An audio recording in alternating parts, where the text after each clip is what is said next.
신년 새벽 기도의 첫째 날 말씀은 마태복음 5장 3절 말씀입니다.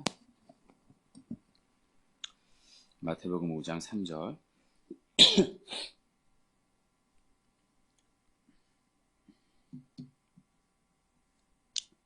여기 다 차신 줄 알고 한 목소리로 읽도록 하겠습니다. 시작. 심령이 가난한 자는 복이 있나니 천국이 그들의 것이며. 아멘.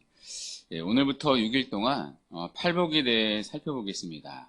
우리가 이 팔복을 살펴보는 이유가 있습니다. 우리 교회 올해 표어가 하나님 나라를 증거하는 교회입니다.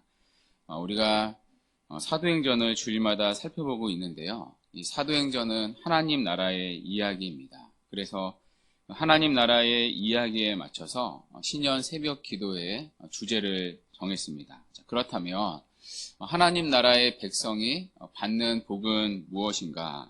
그것을 다루는 주제가 바로 팔복입니다. 팔복은 하나님 나라의 백성들이 받는 복이 무엇인가를 우리에게 알려주고 있습니다. 그래서 우리가 읽진 않았지만 지금 이 팔복을 듣는 1차적인 청중이 있습니다. 1절을 한번 보십시오. 위에 있는 1절인데요. 예수께서 무리들을 보시고 산에 올라가 앉으시니 제자들이 나아온지라. 그러니까 예수님이 산에 올라가 앉아 계십니다. 그러니까 산에서 설교를 하시는 거죠. 자, 그래서 이 설교를 우리가 잘 아는 산상 설교라고 부릅니다. 그러니까 산 위에서 하신 설교라는 뜻이겠죠. 그러니까 예수님은 산 위에서 팔복에 대한 설교를 하십니다. 자, 그런데 이 설교를 듣는 1차 청중들이 누구이죠? 예수님의 제자들이라고 말합니다. 그러니까 물론 무리들도 함께 있었을 것입니다. 자, 그러나 1차적인 청중들은 제자들이었습니다. 자, 그러니까 이 팔복은 누구에게 해당되는 복이죠? 예수님을 믿는 사람들이 받는 복입니다. 그러니까 다른 말로 하나님 나라 백성들이 받는 복입니다. 자, 그런데 이 복을 보시면 세 가지 특징이 있습니다. 먼저 예수님이 말씀하시는 진정한 복은 바로 천국입니다. 이 팔복의 구조를 보면 재미있는 구조가 있는데요. 이 팔복 중에 첫 번째 복에 대한 선언이 오늘 우리가 읽은 본문 3절이죠. 심령이 가난한 자는 복이 있나니 천국이 그들의 것이며. 자, 그런데 이 마지막 복에 대한 선언도 이렇게 되어 있습니다. 10절을 한번 보시면 의를 위하여 박해를 받는 자는 복이 있나니 천국이 그들의 것이며. 자, 구조가 보이시죠? 팔복의 처음과 끝이 모두 천국으로 되어 있습니다. 하나님의 나라, 천국이 이 팔복을 보자기처럼 둘러싸고 있습니다. 자, 그래서 나머지 8개의 복도요, 사실은 이 천국을 구체적으로 설명하고 있습니다. 4절을 한번 보십시오. 애통하는 자는 복이 있나니 그들이 위로를 받을 것이요. 여러분, 천국은 하나님의 위로를 받는 곳입니다. 그러니까 하나님께서 모든 눈물을 씻어주는 곳이 바로 천국이죠. 자, 이어서 5절을 보십시오. 그들이 땅을 기업으로 받는다고 말합니다. 여기 땅은 천국에서 누릴 수 있는 모든 혜택을 상징합니다. 예수를 믿는 사람들은 천국에서 모든 것을 풍성하게 기업으로 물려받게 될 것입니다. 자, 이어서 6절을 보십시오. 자, 그들이 배부를 것이라고 말합니다. 천국은 배부름을 얻는 곳이죠. 그러니까 하나님으로 배부른 곳이고요. 또 하나님으로 완전한 만족함을 누리는 곳입니다. 그러니까 우리에게 필요한 모든 것이 충족되는 곳, 그것이 바로 천국이죠. 자, 이어서 7절에 긍휼히 여김을 받는다고 말합니다. 천국은 하나님의 자비를 받는 곳입니다. 하나님의 자비와 긍휼로 완전한 죄에 대한 용서를 누리는 곳, 거룩함을 누리는 곳, 그곳이 바로 천국입니다. 천국에서 더 이상 우리는 불행을 경험하지 않게 될 것입니다. 자, 이어서 8절을 한번 보십시오. 자, 그들이 하나님을 볼 것이라고 말합니다. 천국은 하나님을 보는 곳입니다. 하나님의 임재로 충만한 곳이죠. 날마다 하나님과 온전한 교제와 사랑을 나누는 곳, 그것이 천국이죠. 자, 이어서 9절을 한번 보십시오. 그들이 하나님의 아들이라 일컬음을 받는다고 말합니다. 천국은 하나님을 아버지로 모시는 하나님의 자녀들이 살아가는 곳입니다. 천국은 하나님의 가정이며 또 하나님의 가족이죠. 하나님의 아들들이 하나님 아버지와 영원히 함께 살아가는 곳, 그것이 바로 천국입니다. 이렇게 팔복의 내용은 한마디로 천국입니다. 예수를 믿는 하나님 나라의 백성에게 주어지는 진정한 복은 바로 천국이라는 것입니다. 다른 말로 하나님 나라입니다. 우리가 주일날 살펴봤듯이 이 천국, 하나님의 나라는요, 장소적인 개념만이 아니라 통치적인 개념이 있습니다. 죽어서만 가는 곳이 아니라 여기서 예수를 믿음으로 하나님의 통치를 받는 순간부터 하나님 나라, 천국을 누릴 수 있습니다. 그러니까 이러한 8가지 천국의 복을 이 땅에서 성도는 누리며 살아갈 수 있습니다. 이렇게 이 땅에서 천국을 날마다 누리며 살아가는 사람, 그 사람이 진정한 복 있는 자입니다. 두 번째, 이 팔복이 가지는 또 특징이 있는데요. 이 팔복은 전체가 하나라는 특징이 있습니다. 진실한 성도는 팔복을 모두 드러내며 살아갑니다. 팔복의 첫 번째 복이 심령이 가난한 복입니다. 이 가난한 자의 복을 거치면요, 그 다음에는 어떠한 일이 생깁니까? 심령이 가난한 성도는 가난한 상태에 머물러 있지 않고 죄로 인하여 애통합니다. 그러한 복을 거치면 온유한 자가 되고요. 그리고 이런 온유한 자는 의에 줄이고 목이 마릅니다. 의에 대한 아주 강렬한 목마름을 갖습니다. 이렇듯 팔복 전체는 이러한 단계를 가집니다. 어느 순간 갑자기 다른 곳으로 점프하는 것이 아니라 가난함과 애통함과 온유함을 거쳐서 의에 대한 목마름을 가집니다. 팔복은 하나의 띠처럼 아주 긴밀히 연결되어 있습니다. 그래서 진실한 성도는요, 이 8가지의 속성을 다 드러내며 살아갑니다. 두세 가지는 드러나고 나머지는 안 보이는 것이 아니라 이 팔복은 전체가 하나여서 진실한 성도는 팔복을 모두 이 땅에서 드러내며 살아갑니다. 자, 마지막으로 세 번째, 이 팔복이 가지는 특징이 있습니다. 팔복은 하나의 띠처럼 아주 긴밀히 연결되어 있으면서 또 동시에 앞에 4개와 또 뒤에 4개로 구분해 볼 수도 있습니다. 전반부 4개의 복은 이제 성도가 하나님과의 관계에서 맺는 특징이고요. 또 후반부는 그 같은 성도가 사람들과의 관계에서 드러내는 특징입니다. 자, 그런데 이 재미있게도 이 전반부와 후반부의 복이 각각 대응합니다. 첫 번째 복인 심령이 가난한 사람은 5번째 복인 다른 사람을 긍휼히 여깁니다. 자신의 가난함을 본 사람은 다른 이들을 따뜻히 대합니다. 그들의 연약함과 실패를 긍휼히 여깁니다. 자, 두 번째 복인 자신으로 인하여 많이 울고 애통한 사람은 6번째 복인 마음이 청결한 자가 됩니다. 또 세 번째 복인 마음이 온유한 자는 7번째 복인 화평함을 사람들 속에서 만들어냅니다. 또 4번째 복인 의에 줄이고 목마른 사람은 8번째 복인 의를 위해 핍박받기를 두려워하지 않습니다. 그러니까 이러한 이 같은 연결점이 팔복이 가지는 특징입니다. 자, 그러므로 이 8가지의 복이 낱낱이 동떨어진 것이 아니라 단계별로 연결되어 있습니다. 동시에 앞부분과 뒷부분이 서로 연관되어 있습니다. 자, 그리고 이 모든 팔복은 결국 천국의 복입니다. 자, 이러한 이해를 가지고 자, 오늘부터 우리가 팔복을 하나씩 살펴보도록 하겠습니다. 시간이 좀 지났는데요. 자, 오늘은 첫 번째 복을 우리 다시 한번 살펴보도록 하겠습니다. 우리 3절 한번 다시 읽어볼까요? 심령이 가난한 자는 시작. 심령이 가난한 자는 복이 있나니 천국이 저희들의 것이미요. 아멘. 자, 여기 보면 우리가 이제 주의해야 할 표현이 있습니다. 그냥 가난한 자가 아닙니다. 심령이 가난한 자라고 분명히 나와 있습니다. 자, 그럼에도 어떤 사람들은 이 심령을 떼어내고 이 부분을 해석합니다. 그래서 물질적으로 가난한 사람이 복이 있는 것처럼 가르치는 사람들이 있습니다. 자, 그러나 여기서 말하는 가난은요, 그런 물질적인 가난이 아닙니다.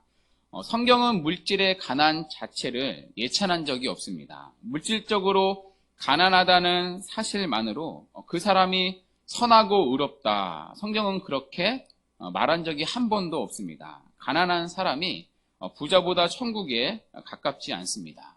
자, 반대로 물질적으로 부유한 것이 또 하나님의 축복의 상징도 아니라고 말합니다. 그러니까 성경은 절대로 물질의 많고 적음으로 한 사람을 평가하지 않습니다.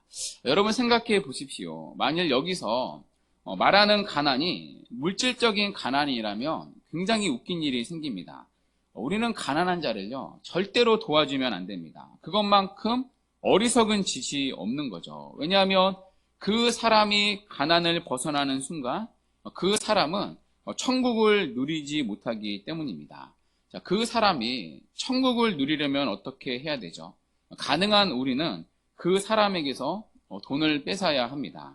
배고픈 자들 절대로 도와주면 안 되고요. 그래야 하나님의 나라를 누릴 수 있기 때문이죠. 자, 그러니까 여기 가난한 자를 물질적인 가난으로 이해하면 성경의 다른 가르침이 꼬입니다.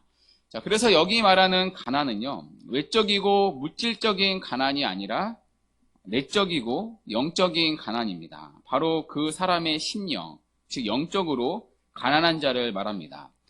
특별히 헬라어에서 이 가난이라는 단어는 두 개의 단어가 있습니다. 하나는 이 페나스라는 단어인데요. 이 단어는 그저 생계를 유지하는 정도의 가난을 뜻합니다. 그러니까 일을 해서 자신의 생계를 유지할 수 있는 가난을 뜻합니다. 자, 또 하나는 이 푸토카스라는 단어인데요. 이 단어는 너무나 가난해서 다른 사람의 도움이 없이는 스스로 생존조차 불가능한 상태를 말합니다. 그러니까 보통 가난이 아니라 구걸할 정도의 가난을 뜻합니다. 그러니까 전적으로 다른 사람에게만 의지해야 살아갈 수 있는 가난을 말합니다. 그러니까 쉽게 말해 그냥 거지인 거죠. 자, 그런데 오늘 본문의 가난한 자는요, 페나스가 아니라 푸토카스입니다. 그러니까 스스로 생계를 유지할 수 있는 정도의 가난이 아니라 전적으로 다른 사람을 의지할 수 없으면 살아갈 수 없는 가난을 뜻합니다. 자, 그런데 어떤 가난이에요? 영적인 가난입니다. 자, 그러니까 이 가난은 하나님 앞에 영적으로 파산한 자를 말합니다. 하나님의 은혜와 그분의 도우심이 없이는 나는 스스로 살아갈 수 없다고 날마다 느끼는 자, 그러한 자가 복이 있다는 것입니다. 스스로의 노력으로는 구원을 얻을 수 없다고 생각하는 자입니다. 스스로의 노력으로 구원을 유지할 수 있다는 그런 페나스가 아니라 하나님의 은혜와 그분의 공로가 없이는 스스로 하나님 앞에 단 한순간도 설 수 없는 푸토카스를 고백하는 자입니다. 자, 그래서 날마다 자신의 무능을 고백하며 전적으로 하나님의 은혜를 의존하는 영적인 거지 같은 자, 영적으로 파산한 자, 그 사람이 바로 복 있는 자입니다. 자, 그런데 이 가난한 심령은요, 우리의 본성의 마음에서 자라는 열매가 아닙니다. 오직 성령께서 변화시킨 마음에서만 자라는 초자연적인 열매입니다. 그러니까 물과 성령으로 거듭나야지만 심령의 가난함을 볼 수가 있습니다. 거듭나야지만 영혼의 눈이 뜨여져서 자기가 영적으로 심히 가난한 것을 보게 되기 때문입니다.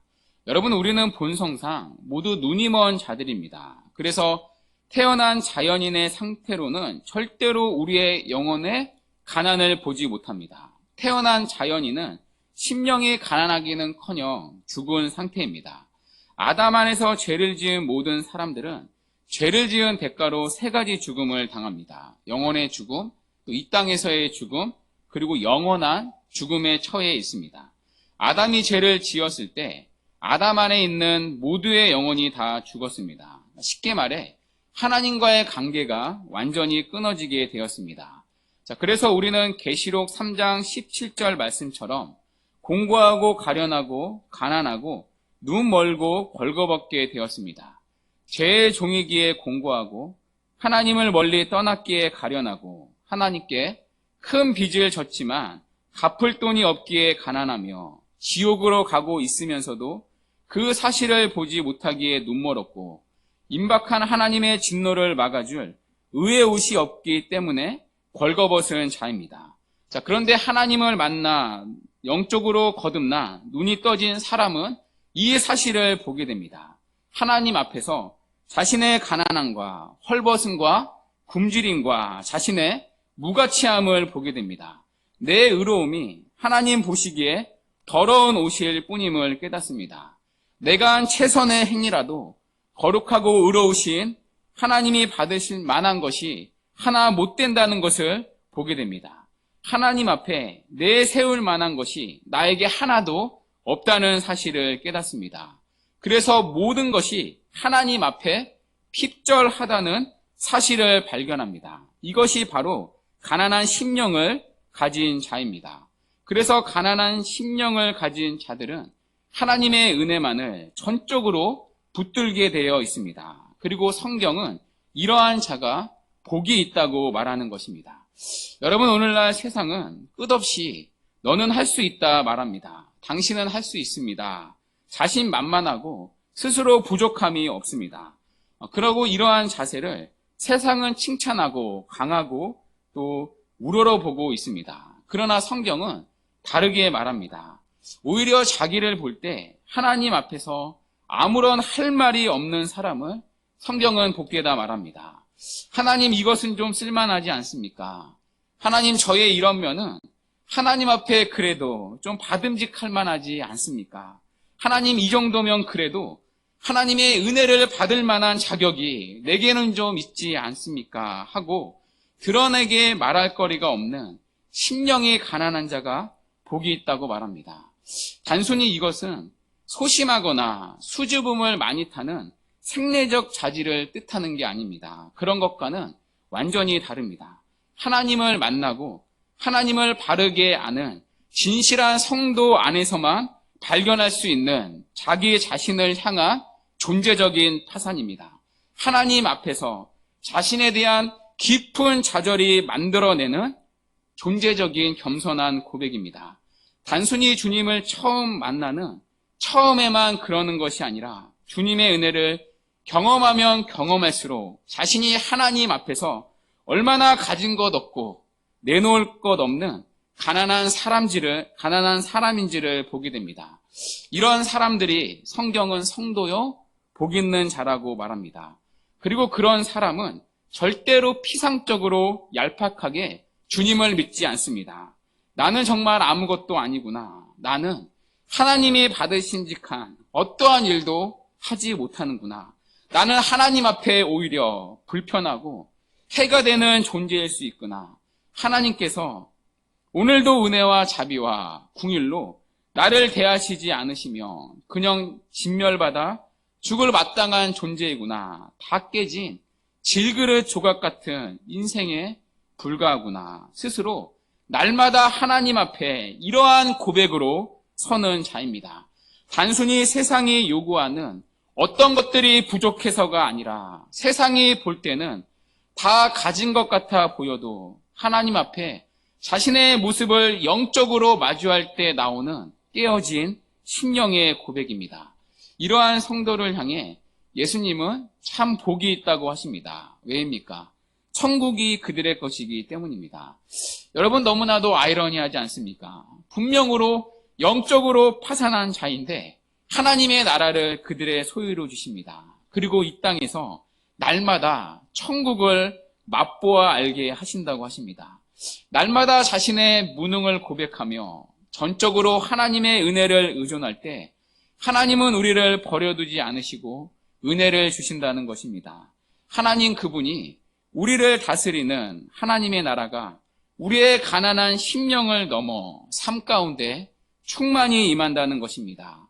그래서 하나님이 주시는 공급하심이 있고 또 하나님의 도우심이 있고 하나님 그분의 궁휼하심이 있고 또 그분의 인도하심이 있는 하나님의 나라를 이 땅에서 누리며 살아갑니다.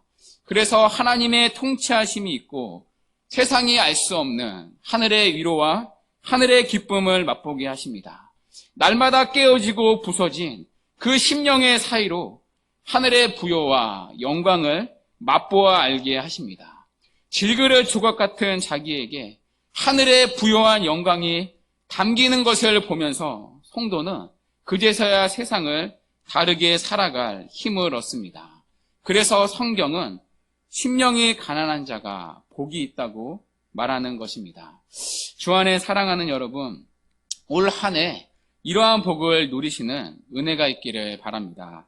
세상의 통념처럼 부자가 행복한 것이 아니라 심령이 가난한 자가 행복하다고 말합니다. 그러므로 여러분이 가진 세상의 또 물질의 부유함이 아니라 하나님 앞에서 자신의 가난함을 볼 수 있는 이 거듭남의 눈, 믿음의 눈이 열리기를 바랍니다. 그래서 하나님 앞에 나올 때 심령이 깨어지고 가난하고 낮아진 모습으로 거듭거듭 나오는 은혜가 있기를 바랍니다. 그런 자들에게 주님은 천국의 부요와 영광을 이 땅 가운데 누리게 하실 것입니다. 이런 귀한 은혜가 우리 모두 위에 풍성히 임하기를 주님의 이름으로 간절히 축원합니다.